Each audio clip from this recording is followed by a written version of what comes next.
Welcome to From Betrayal to Breakthrough. I'm Dr. Debi Silber, and today's guest is Dr. Mariza Snyder. And Dr. Mariza is a functional practitioner and the author of 6 books, the best-selling The Smart Mom's Guide to Essential Oils and the Dash Diet Cookbook. Dr. Mariza's newest book focuses on balancing hormones with the power of essential oils. It's called The Essential Oils Hormone Solution. For the past 10 years, she has lectured on wellness at wellness centers, conferences, and corporations on hormone health, essential oils, nutrition, and detoxification. She's been featured on Dr. Oz, Fox News Health, Mind, Body, Green, and many publications. Dr. Mariza is also the host of Essentially You podcast, designed to empower women to become the CEO of their health. Check out her website, drmariza.com, for women's hormone tips, including recipes and remedies. And my next guest is my friend, Dr. Mariza. She's going to be talking about different essential oils that can help heal the emotions hard hit by betrayal. What's so great about that is when we're feeling overwhelmed, exhausted, and when we've been blindsided by our betrayal, it's so nice to know that this is something simple to include while having some really powerful results. She's going to explain exactly what I'm talking about. Here's Dr. Mariza.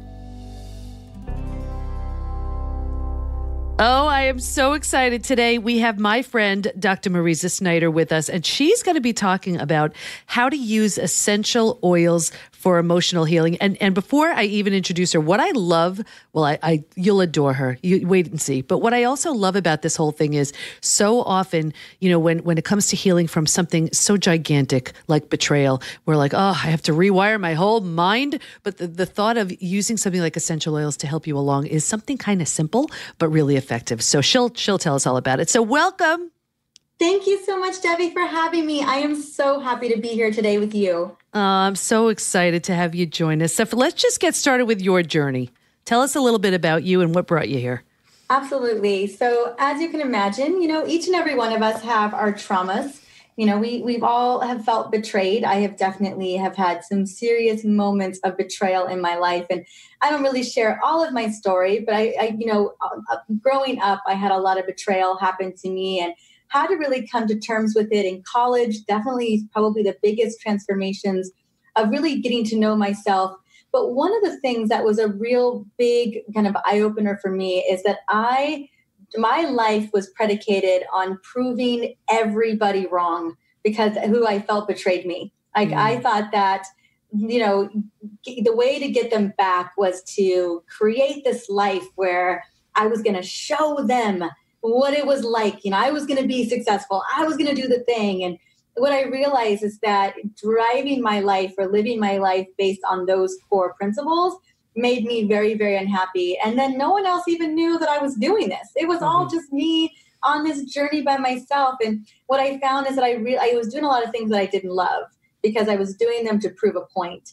And it was through a lot of healing, through a lot of just self-reflection of what it meant to make me happy that really steered me in this direction. I also had a pretty big health issue, health crisis in a way, when I was in my 30s, kind of towards the culmination of making some of these transformations. I had realized so much of my life was predicated on, one, either proving people wrong, although no one was paying attention, and two, it was predicated on my worth as a person was driven by the fact that I needed to be more for everybody else. So overcoming those two things in my 30s, when those two things culminated is when I was really getting sick. I had hormone issues. I had deregulated cortisol. I was chronically exhausted. I was putting on weight.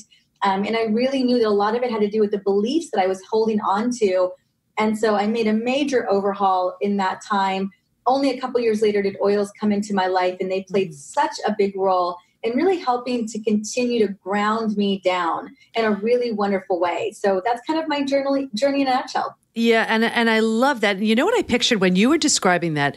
I pictured like growing the most beautiful garden, and you have 2 different fertilizers. Both are going to help it grow, but one is this healthy, fertile soil based on, all the good stuff that's going to make something grow. And then there's that really unhealthy soil where it's going to get something to grow, but what's behind it is so unhealthy. And it sounds like your motivation for growth at first was really unhealthy. And that's exhausting. And I've been there. So I get that, where it's like, I'll show you, I'll prove it to you, I'll prove it to you.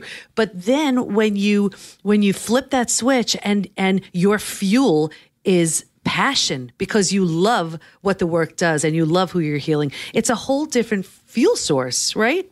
Oh my gosh. And it feels so much better to be living your life based on what fuels you, what empowers you, what makes you happy. Was I any less successful? No, not at all. But at least my success and what I was creating was based on desire to really serve people, opposed to proving some big thing to someone who really wasn't paying attention. That's just it. So often we get caught up in this, in this need to prove a point or be right. And, it really isn't benefiting anyone at all. And especially isn't benefiting yourself. And so it took a lot of healing to get over those betrayals. It was family betrayal for me, which so often it is for a lot of people. I had a lot of mistrust in my heart, and I was not holding space for forgiveness. And, that was a big thing to forgive, to get into a better place with everything. But I knew that so much of that negativity was, not to say that there wasn't positives that came from it. It fueled me. I got pretty far with it. I'm not going to pretend. It was a lot of false benefits, what I like to call them. But I just knew that inherently deep down, I was very sad. I was, very worn down, very sad. And it was having a major physiological impact on my body. And it was a very, very negative experience for me. And you know what is so true to so many people I speak with on this podcast and just in my work is it's so easy to understand how something physical leads to something physical. And I always use this example, like I stub my toe, it hurts. We get it. And it's so much harder to understand. Do our mental and emotional challenges that we're going through manifest into something physical? And they do. And here you are saying that you had all of this anguish, from these family betrayals, and it really, it impacted your health, your well-being, all of it. So what did you do? Like, what was your healing process? And I want to get back to forgiveness because that is so huge when it comes to healing. But walk us through your healing process. Yeah. So that first step, I always tell people the big secret to radical self-healing is self-awareness, recognizing what's happening, right? If we don't even, was I fueled all those years, Debbie, and had no idea what was fueling me? Absolutely. I felt like I was living in this subconscious bubble where I was just doing the steps. I was just checking off the boxes. And then finally doing some introspection, just going deeper inside, thinking, why am I so chronically sick? Why are my hormones so terribly placed? And really getting clarity around that and recognizing I was holding on to so much resentment that had served me for so long. So first, it was even just getting awareness around it. Like once that was the big moment. Like I'm like, whoa, I'm holding on to some stuff. I had no idea. It was the dirty fuel getting me where I needed to go. But man, was I creating a lot of, in the biochemistry world, a lot of oxidative stress inside of the system. And so that was the first part. I definitely, therapy was a big piece of it, right? Really helping to realize what my true purpose was in life and to let go of a lot of what I was holding on to. Then yes, forgiveness was a big, big part. And the last time I just had you on my podcast, you haven't gone live yet, but I had you on my podcast and we talked about the steps of overcoming betrayal and what that looks like. And I remember listening to you explain these steps and I was like, oh my gosh, I was stuck in that. I think it was step number 3 for so long, a decade. And it was really major clarity for me where I was like, I could see myself in this process, and forgiveness was such a big part. And I'll be honest, and we talked about this in the podcast episode, that there were still people I hadn't forgiven. Yeah. And that I still felt it. And, it was interesting to me to have that major realization I've had in the last 3 months. And it really was when our business was up leveling, my career, things were happening. And all of a sudden I found myself getting stuck again. And I'm like, what is it that I'm getting stuck in? And what is, and I was like, oh my gosh, I am not letting this. I thought I'd let so much of that go, but there's just there's this one person right there. And so I'm doing all the good work to move through that as well now. But forgiveness was so big in the process and in healing those wounds. And one of the biggest parts of forgiveness that I really got to do, or kind of making that transformation, is there were people in my family who really kind of played a role.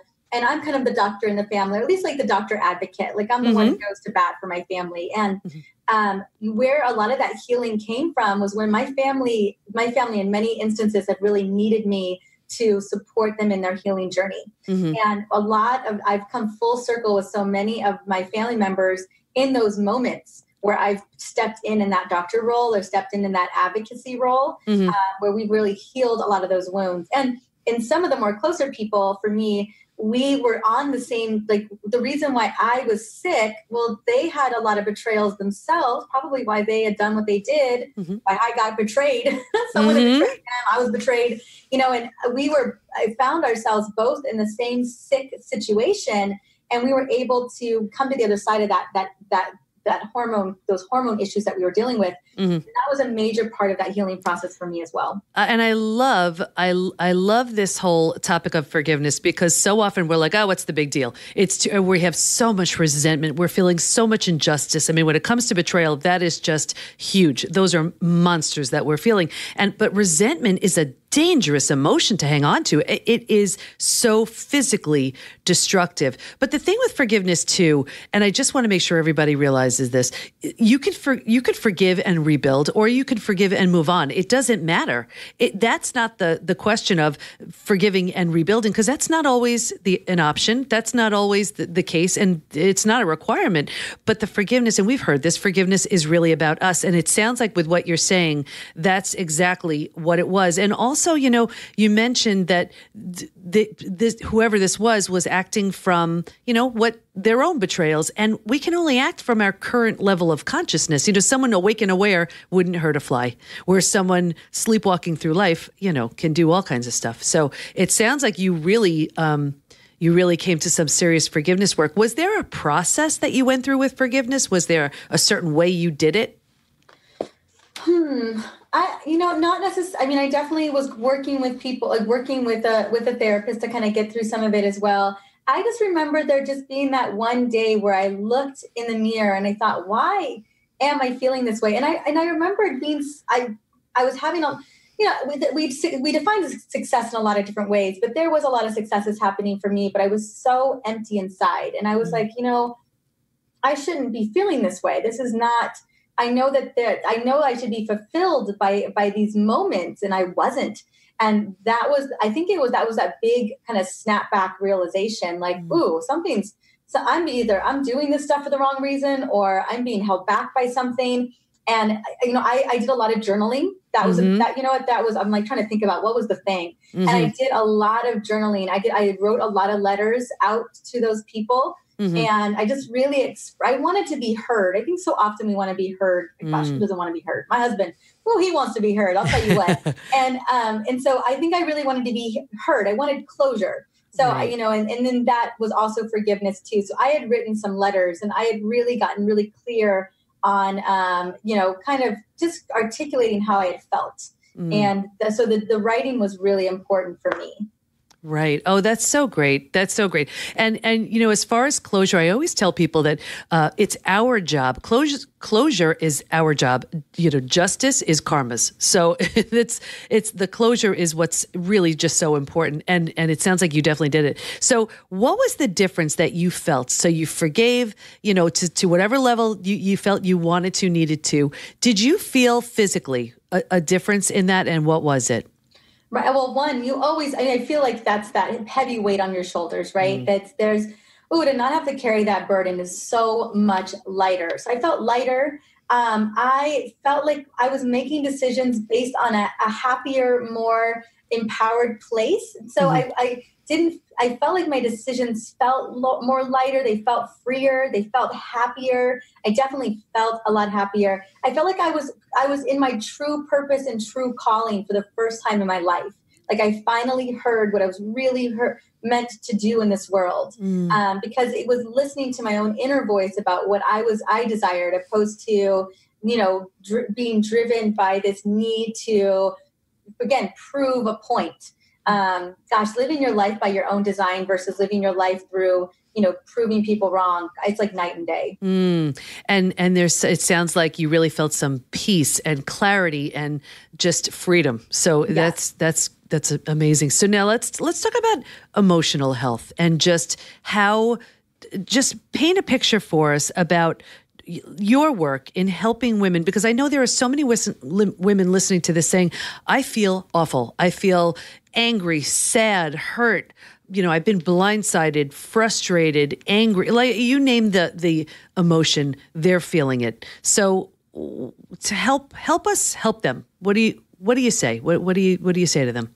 You're absolutely right. I have so many women coming to me who are, and I'll be honest, because, Debbie, honey, you are really the expert here too. And so I oftentimes send them off over to you or send them over to some other great friends. But at the time, they're like, I can't even sleep. This is wearing me down, or I feel very anxious and I have a lot of worry and I feel so overwhelmed. I'm so burdened. I do love to offer the benefits of, because what I have, not that I couldn't have these one-to-one conversations, but it's not the area that I'm trained in.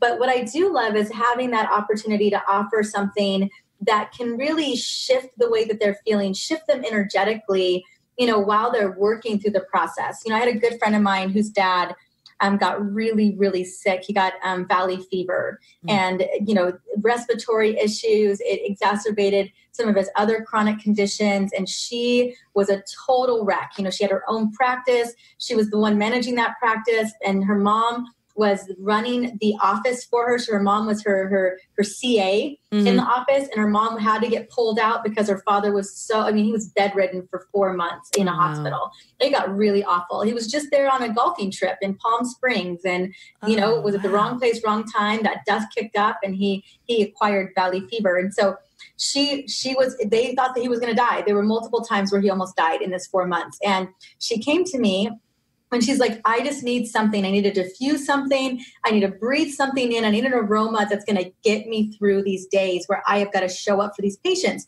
She was seeing like 25 patients a day. She had a big patient load. And it was, this is the money that paid for her parents' house. This is the money that, and she really felt like she was holding the family together for a lot of reasons. And so there was this blend, this elevating blend that had a combination of Melissa and wild orange and Roman chamomile. There's a bunch of different oils in this blend, and I've got some blends I can share. And I was like, this is the oil that's going to elevate you out of this just funk, this nastiness that you're in, that you feel despondent, right? That was the experience. She felt so despondent in that moment. She felt like the world was betraying her. The world was trying to take her father. She lost her mom in the process too, in the office. And so she started diffusing that blend. And she's like, honestly, I don't know how I would have gotten through the day without the aromatherapy. And mind you, she was getting other support as well. But in the moment, going from patient to patient, all day, every day, and that couldn't stop. She was so grateful for that tool set. Yeah. And you got me into it. But the thing is, I'm at that place where I don't really understand it. I just like it. I like how it smells. I like how it makes me feel. But tell us the how, because I would love to understand. Like I actually, right before I spoke, I hit record. I have right on my desk that one that you had given me. I don't know what you called it, like a Superwoman blend something. Superwoman blend. Yes. I love that. And I just put that on my wrist like right before I hit record. And it just makes me feel good, but I have no idea why. So for someone who is brand spanking new to this, but really likes the idea of it, tell us how this all works. Absolutely. So I'll talk a little bit about what I'm going to define essential oils and talk about what that process is, right? Because the power of essential oil aromatherapy for helping to support mood management, helping to move through some of those feelings and emotions, so profound. And the research every single day is coming out to really demonstrate that. So as defined real quick, essential oils are volatile aromatic compounds rich in complexity. So they have tons of different chemical constituents that really work with receptor sites inside of the brain, help to shift neurotransmitter communication, really powerful. And basically, in a chemical sense, aroma is the interaction of individual chemical constituents, in this case, oil constituents, that interact with the olfactory receptors in the nose. So those olfactory receptors in the olfactory bulb, they intake these beautiful chemical constituents. They connect to receptor sites of these glial cells, and they shoot them right into the limbic brain. And we know that that part of the brain is where we hold our emotions, we hold our traumas. In the amygdala, the hippocampus, the hypothalamus, is where we make decisions about survival. That all happens in that part of the brain. And that, we know that when we're holding onto a lot of trauma, a lot of betrayal, that a lot of that part of the limbic system can really get its world, like we just get rocked in a really big way. We hold on to those traumas there. And so when you are breathing in these chemical constituents, they can differ very greatly. They can have a really different profound impact. So I always say, you can grab an oil and choose your mood. Or if you're in a specific state, let's say you're irritated, or let's say you're angry, or let's say you're despondent, or you feel betrayed, you need forgiveness, right? You can grab an oil, and there are specific chemical constituents that can help deliver you out of those moments, that can really help to shift you, not only in an energetic way, but also in a biological way. And that's kind of the premise of what they do. So two things. You can choose the mood you want to feel, or you choose one based on what you're feeling. Is that what you're saying? Okay. And you know what? There's got to be so much more to this than certainly I understand, because you could smell, like, how you're in a store, wherever you are, and you will just all of a sudden smell something, and it reminds you of something seriously like nostalgia. Decades ago. Yeah. So it'll take you all the way back in time to somewhere you never remembered. Like when you were 5 years old and you walked into that perfect candy store moment, right, with your grandma, and she bought you the most, the perfect candy apple, right? That moment with your grandma. Yeah. So our sense of smell, I think what people don't realize is how powerful our sense of smell is. Our sense of smell is like 100 times more powerful than any other sense. And the reason for that is our emotions, our memories, all of that in the limbic brain is designed for survival. We're wired for survival. And that's why our sense of smell, when you breathe something in, it doesn't get modulated by the thalamus. It doesn't get modulated by the brainstem. It just goes straight into the limbic brain. It's the fastest path to shifting emotions or shifting neurochemistry than anything else out there, because your sense of smell is connected to your sense of survival. And so, you'll, like, for instance, me, I grew up in Ventura, California, and there are lemon and orange groves everywhere. Well, clearly they're kind of disappearing, but back when I was younger in the 80s, they were there. We got development and everything happening now. And I remember growing up, and my papa, my mom's dad, who's still alive, but he would peel oranges and he would peel lemons for me, and I could just smell those groves everywhere. And so anytime I smell wild orange or a lemon oil, it really reminds me of that happy, sunshine, beautiful place with my grandparents, So yes, oils can definitely shift you into this beautiful moment of nostalgia. That's why for the holidays, we have holiday blends. Like, right now I'm recording, this is the holidays. And so I have an apple cinnamon pie essential oil blend that I diffuse. And, we just have a lot of fun with that because it reminds us of these beautiful, yummy times when we were growing up. Right. But now here's the other side of it. We can have a real negative association with a smell. It could, a certain cologne or perfume or whatever can remind us of, oh my gosh, that's the person who betrayed me. I smell that now. Danger. Yeah. So is there a way that you could use oils to combat that or change that? I think so. Yes, there's definitely going to be certain smells. You walk into a room and it takes you back to a bad place. Yes, in those moments, let's say something takes you off guard, right? And a lot of things take us off guard. I got a text message from my grandparents. We were going to go visit them next week, and my grandfather broke his femur, right? Ooh. And so not good. He's got cancer right now, and and he's just very delicate. His bones are delicate, and it changed everything. Like I was in this kind of state of I felt like I immediately, all the worry comes down. Like, oh my God, what's happening to my grandfather? Oh my gosh, it's in surgery. Oh my goodness. We already bought flights. We already have a hotel room, and like, right. all these things have got to change. My grandma's like, I don't even know if you guys should come, all these things.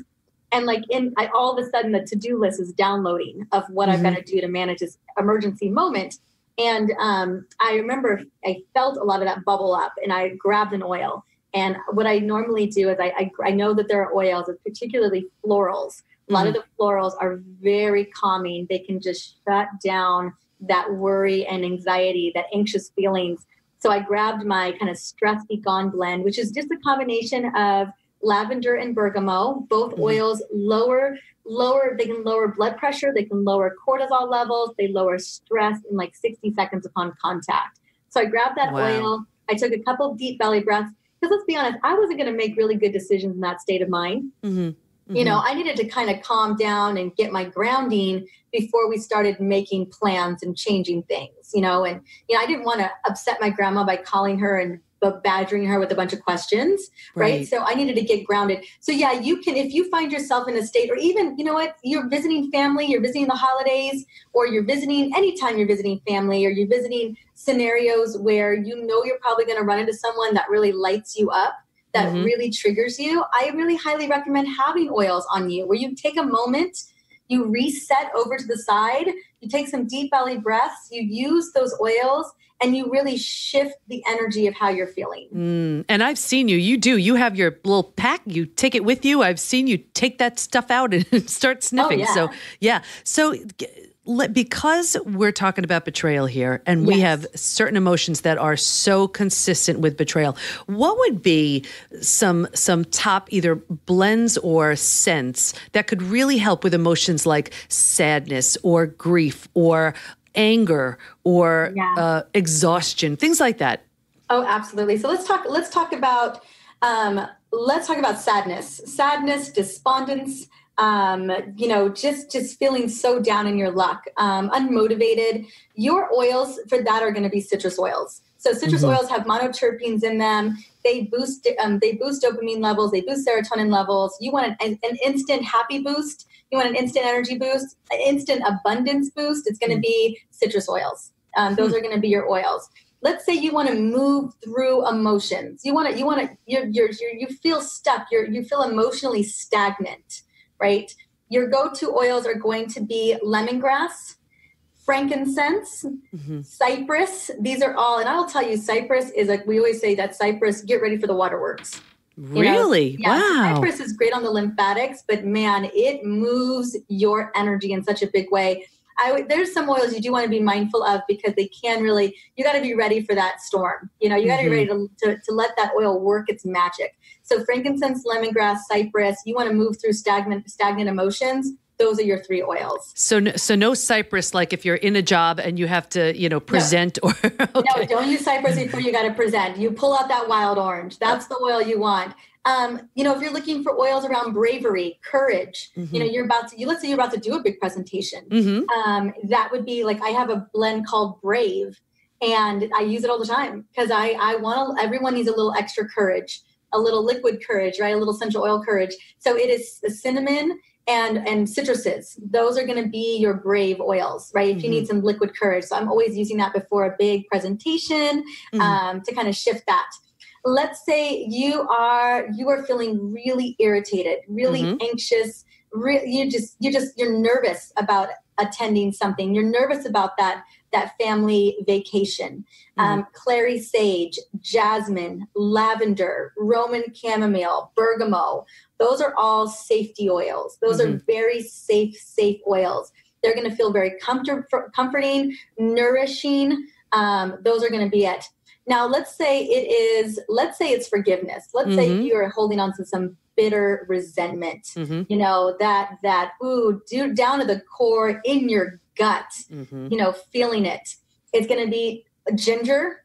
Ginger's a big one, especially because it's such a great gut oil, right? I was going to say, and ginger is good for digestive issues. So it's so amazing how the gut is so tied to betrayal. Every woman in my study said she had gut issues. I know I did too. And it's just one of the, and everybody describes it like, I felt like I got punched in the gut. The wind was knocked out of me. So here you are talking about ginger, which is, we hear about for the gut all the time. That's so interesting.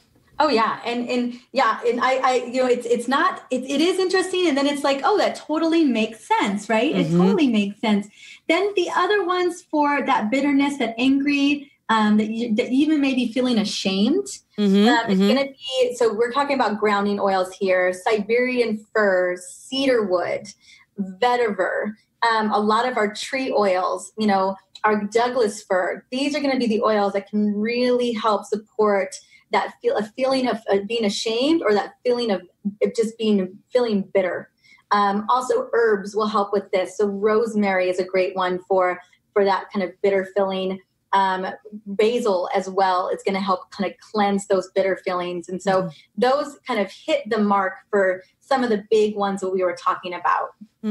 That's so helpful. And should we diffuse these? Should we just put a drop somewhere? What do we do? How do we use them? Yeah, absolutely. So the most powerful and profound way to really use these oils is going to be aromatherapy. Because remember, we want that aroma in the brain. We want that aroma in the limbic system. And so by diffusing them is a marvelous way. I told that friend of mine who was dealing with a lot of that trauma around her dad being so sick. She had 3 different diffusers in the office. So anywhere she walked, she was smelling that same scent over and over and over again. Oh, nice. Yeah. So that was a great thing. And we're always like, right now I'm diffusing Douglas fir, cypress, and eucalyptus. And I'm not trying to move through emotions, but I like to clear space. So I like to clear that space for emotional well-being. And those 3 oils are really powerful to do that. Then just breathing them in. So I love having little rollers, kind of like your Superwoman roller. That Superwoman roller has some of those oils we talked about, the clary sage, lavender, ylang-ylang, cedarwood. That blend was meant for calming emotions, calming anxiety, calming worry, really kind of dispelling some of those feelings that we women tend to hold on to, that don't allow us to kind of step into our power. So that Superwoman blend in particular was really designed for emotional well-being, kind of moving us through some of those stressful emotions that we can experience. So what I would do with that roller, like I do with all of my kind of emotional rollers, is I roll it on my palms and then take 3 to 5 deep belly breaths. And that breath work with those oils is just the perfect duo for helping to reset where you're at. Oh, that sounds so great. So real quickly, I want to make sure we mention your book, and please tell us where we can learn more about you. Oh, absolutely. So my book, I've got a new book coming out called The Essential Oils Hormone Solution. And I guess I have a whole chapter on emotional well-being, how we struggle with, how we can overcome things. Clearly we got more work to do on the depression and anxiety and overwhelm and mood swing side. But this is such a beautiful tool to help navigate those moments. So The Essential Oils Hormone Solution, it's available everywhere and anywhere books are sold. And then you can find me. I have my own podcast, which we are going to get to feature you really soon. Can't wait. Yes, and it's the Essentially You podcast, all about helping women become the CEO of their health. So those will be the 2 best places to find me. Oh, perfect. And Mariza, I want to thank you so much, because there are so many people listening to this podcast thinking to themselves, wow, I can just start having these aromas around me and it could really just get right to my brain. That just sounds so doable. And when we're so overwhelmed, the thought of something doable is just so helpful. So I want to thank you so much for your time. Absolutely, honey. Thank you so much. I learned so much during that interview. Did you? I knew certain oils just smell good or make me feel good, but I really didn't understand why. Smell is a powerful sense, so why not use that to our advantage? Be sure to stay in touch with Dr. Mariza by going to drmariza.com and check out her podcast, Essentially You. And don't worry, we'll have all of her information in the show notes at pbtinstitute.com/podcast. Here's my biggest takeaway. We've all heard that saying, it takes a village. And when it comes to betrayal and when it comes to essential oils, this can be just another important piece to include in your healing process. Just be sure to use the right ones at the right times, and Dr. Mariza's book will help you understand all of that. And let me give you a gift. Head over to pbtinstitute.com and receive my gift of How Your Biggest Crisis Reveals Your Greatest Gift. And let us support you. Go to Facebook and join our group, Women Hacking Betrayal, where we give information, tools, and support to help you move forward and heal once and for all. Can't wait to be with you next time, and here's to your breakthrough.